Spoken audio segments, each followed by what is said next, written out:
Chapter 3. An Uneasy Calm. I awakened to the sound of rain pelting the roof above me. As my eyes began to focus, I found myself staring at the words, "A Bow-Wow breakfast." After a moment of confusion, I realized I was reading the side of my new food dish. What I saw when I raised my head a little was not what I personally would have described as a Bow-Wow anything.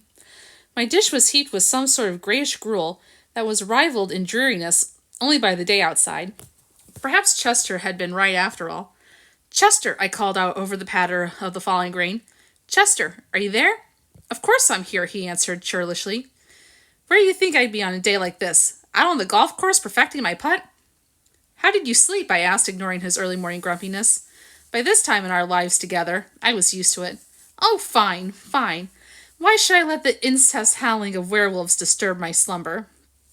I didn't take up the issue of werewolves with Chester just then, because I'd finished eating my breakfast and discovered the words, "Have a nice day," at the bottom of my food dish. "Chester, does your food dish..." "If you're going to ask me to discuss the attack of cutes this place is suffering from, I refuse," Chester grumbled. "If I wanted my fortune totaled every time I ate, I could have gone to a Chinese restaurant." And with that, he let out a great sigh and went back to sleep. I could tell that any attempts at further conversation would prove futile, so I fell back asleep too, waiting for something else to happen and wishing I were back home. By the time I woke up again, the rain had stopped, and the something else I'd been waiting for was about to happen. Harrison and Jill were going from bungalow to bungalow, opening the doors. "Okay, animals, let's go," Harrison was saying in a bored sort of way. "Exercise time." "Thank goodness it stopped raining," Jill called out. "I thought I'd go crazy if I had to spend another minute working on those charts." "There's still the office to clean," Harrison said, "and the storage shed." "Harrison," Jill replied, "we don't have to do it all today." "Oh, yes, we do," Harrison answered with some urgency. Jill put her hands on her hips and looked at Harrison with wonder. "You're really something. You know that, Harrison?" "I am? Gee, thanks." "I didn't mean it as a compliment." "Oh?" "I mean, you blow hot and cold. Like yesterday, all you wanted to do was lie around and read your comic books all day. Today, you can't stop working and you're driving me crazy. What's with you anyway?" "Who knows," Harrison replied. "Maybe I'm getting ambitious." "You'd like that, wouldn't you?" He smiled in Jill's direction, revealing the remnants of that morning's breakfast neatly lodged between his two front teeth. In disgust, Jill turned away and poked her head inside my door. "Good morning, Harold," she murmured softly. "I hope you had a good sleep your first night at Chateau Bow-Wow." I allowed myself to be coaxed out into the muddy outdoors. I wasn't too thrilled with the condition of the ground, but was happy just to have the chance to stretch my legs and move about. "Where is that storage shed, anyway?" Jill asked after a moment, continuing her conversation with Harrison as she unlocked Chester's door. "Out back," Harrison answered, pointing to the far corner of the compound. "Right outside the fence near Howard's bungalow." "Oh, but there's no entrance from here. You have to go around the outside wall," Harrison went on. "That's why it's such a pain to clean." Jill groaned. "That's too bad," she said, picking Chester up and stroking him. Chester's face looked like a car accident. Obviously, he had not slept well at all. "Well, I guess we'd better get to it." She put Chester down and headed for the gate. "Aren't you forgetting something?" Harrison asked. Jill looked blankly around her, then quizzically at Harrison. "Lyle," Harrison said simply. "You didn't let Lyle out of his bungalow." Jill shook her head slowly. "Oh, of course," she said at last. "I guess I'm just so used to Lyle getting out all by himself. It doesn't even occur to me to unlock his door anymore." I watched as she opened Lyle's door, and then walked to the gate, tripping over a small rock that was in her path. Watching her, Chester dropped his head and moaned. "All right, everybody," Harrison called out. "Hurry up and enjoy yourselves before it starts raining again." And then he too went out the front gate, carefully locking it after him. Chester and I looked back to discover Max bounding spiritedly in our direction. With his natty turtleneck sweater and his square shoulders and jaw, he resembled the captain of a college football team. I remarked on my observation to Chester, whose only response was a rather anemic, "Yeah, team, rah, rah, rah." Then he added, "If he says anything athletic, I'll scream." Max stopped abruptly before us. "Want to jog?" he blurted out. True to his word, Chester let out a blood-curdling screech and immediately turned on his heels. Max appeared to take it in stride. "I'm Max," he said. "I'm Harold," I replied politely. "And this is... that was Chester," I added, introducing Max to Chester's retreating hindside. "Pleased to meet you both," Max said with a nod to Chester's tail. He returned his gaze to me. "So, Harold, you want to jog?" I remembered the one time I tried jogging with Pete and Mr. Monroe and had to be carried home on the back of Pete's bike. Well, no, not really, I stated empathetically.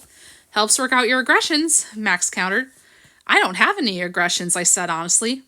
Max seemed disappointed. "So you don't jog, eh?" he asked a little sadly.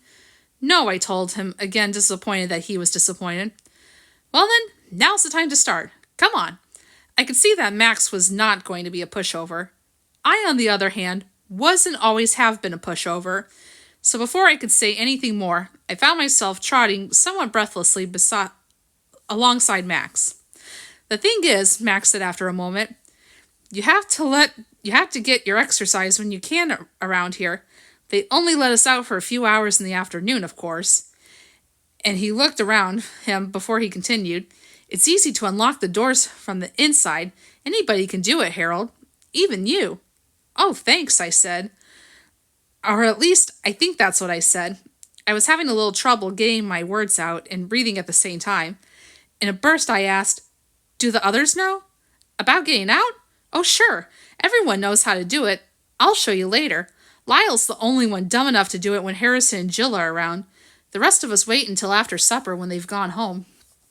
Suddenly, Max called out, "Taxi! Taxi!" I thought he'd completely flip. Max," I said, "I'm not sure how to tell you this, but I don't think there's a cab for miles of this place. Besides," I went on between wheezes, "if you're getting tired, we don't have to ride. We could just stop running." "You don't understand," Max said without once stopping to catch his breath. "I'm not calling a taxi. I'm calling taxi." He nodded to my right, and I glanced over to see one of the oddest-looking dogs I'd ever encountered, waddling frantically in our direction. "What kind of dog is this?" I asked. "Who knows?" Max replied. "I don't think poor Taxi himself knows for sure. He's one part of everything, I guess. He's a good mutt, though. A little on the slow side, if you get my drift, and he tends to be something of a clinging vine, but—" "What do you mean?" I asked. "I don't know what it is, but some days he sticks to me like glue. Seems to think the sun rises and sets on me," Max said without apparent displeasure. Taxi joined us then, falling into step beside Max. He regarded Max with a look that was 1 degree away from idol worship. I could see what Max had meant. "Hi, Max," he said. "Hey, Taxi. How you doing?" Max replied gruffly. "Taxi, I want you to meet Harold." Taxi nodded absently in my direction. "How are you feeling today, Max?" he asked. "Not bad. Not bad, Taxi. I said I want you to meet Harold." Once again, Taxi nodded his head in a vague sort of way, not really acknowledging my presence. Of course, at that moment, I was wondering how much longer it would be before my presence became my past. I could barely catch my breath, and my tongue was hanging somewhere around my knees. "Had enough?" asked Max, brimming with energy. "I guess you have. Come on, let's head for the cooler and take a break." At the community water cooler, my breathing returned to normal, and Taxi noticed me at last. "Oh, hello," he said, as if seeing me for the first time. "Who are you?" "I'm Harold," I replied. Harold, he said, a puzzled look on his face. "Where have I heard that name before?" "I just introduced you," Max said. "Oh." I looked at Taxi. Max was right. He really was on the slow side. "Are you okay, Max? You're really feeling all right?" Taxi asked. Sure, Max snapped a little irritably. "Why do you keep asking?" "Well, after that fight last night, "Oh, that," Max answered. Taxi and I looked at Max as his face grew red beneath his hair.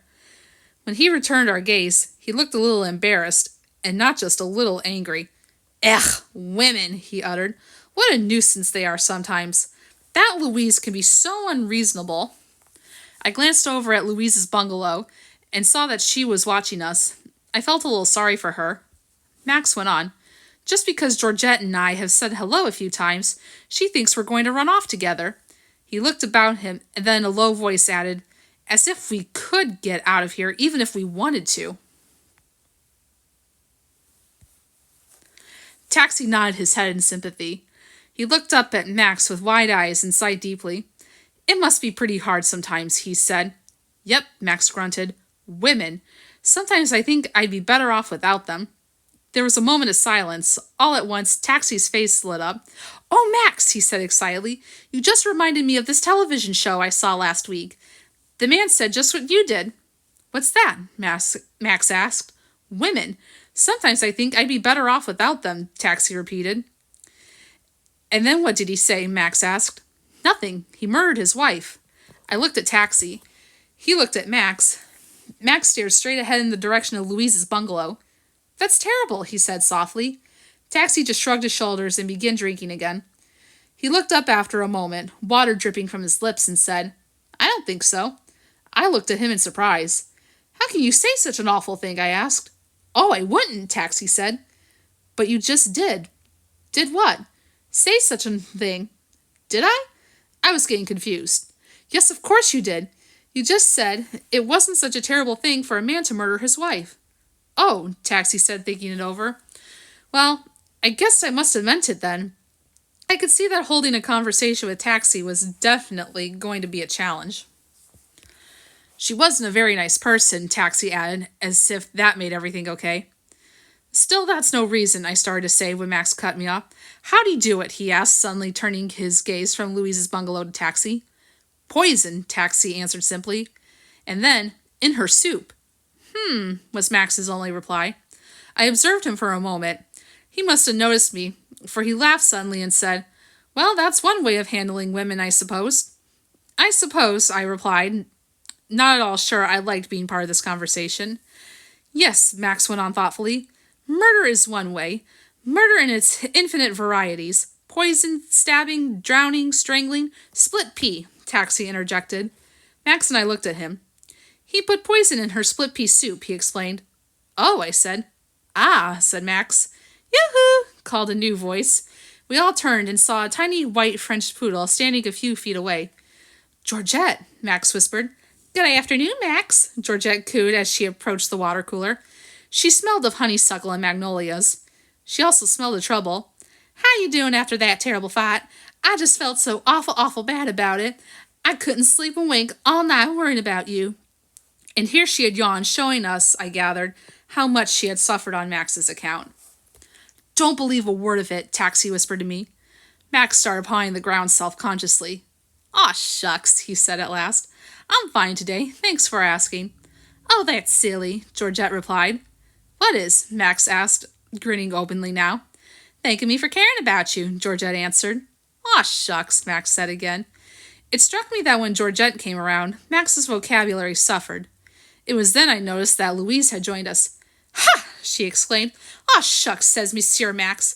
I come over here to tell you that I am, how you say, sorry that we have our little fight. And what do I hear? Aw, shucks. Well, mon ami, is that what you will say when I am no longer around? Eh? Aw, shucks. Because if you are keeping this up much longer with Hester Prynne here... Georgette said softly. Georgette, Hester, what am I caring? If you think you can have your Louise and your Mademoiselle, aw shucks too, you are sadly misshapen. I think she meant to say mistaken, but she was so overwrought at this point, it was understandable that the word came out wrong. I wanted to console her, but she left us with a grand flourish before anyone, including Max, could speak. Just as she was about to reach her bungalow, Lyle suddenly pounced on her back. Bombs away! He cried. Louise screamed. What are you doing? You are a very crazy cat, you nutty Lyle, you. Get off of me this instant. Lyle didn't seem to be paying any attention to Louise's screams. In fact, it appeared that he was talking to someone else entirely. Ace 1 to 4-7. Come in 4-7. Have bombed the target area. Meeting resistance. Roger. Over and out. Max ran over to Louise to help. Lyle, he commanded. Stop this at once. Don't you be helping me, Louise cried. I will be taking care of myself, miss see you very much. Max backed off, tugging himself as far into his sweater as possible. Louise turned her head around so that she was staring into Lyle's eyes. Lyle mumbled under his breath as if talking into a headset. Enemy contact! Enemy contact! Stand by! Mayday! Mayday! Now you listen to me, Louise said in a low, threatening tone. Lyle's eyes went wild, and he stopped talking immediately. We know all about you here. Do not think we are playing the fools. You have been driving all of us. What is it? Ah, yes, pineapples. I think she means bananas, Georgette whispered across the way to no one in particular. But I, for one, have had enough. Do you understand me, Monsieur Kyle? Enough pineapples you have driven me. You will not make me into a fruit salad, n'est-ce pas? Now get off my back and do not ever use me again for a landing strip. Lyle hissed at her and jumped off her back. He dashed to the other side of the compound, and then he turned suddenly and faced her. You haven't seen the end of me, Toots, he shouted. No one talks to Lyle like that and gets away with it. You are not frightening me, Monsieur Bombs Away, Louise yipped back. There was a sudden crash of thunder which shook us all. No one spoke for a few seconds. Then there came a deep rumbling sound. I thought at first it was more thunder. Then I realized it was coming from Lyle's direction. I looked at him. He was growling at Louise. From somewhere deep in his throat he said, I don't like being crossed, sister. Just watch out. He stared at her coolly, and Louise, momentarily stunned, stared back. She looked frightened, and I wondered for the first time if, indeed, there was reason for her to be. What do you guys think is going to happen next? We'll find out. Join me for Chapter 4.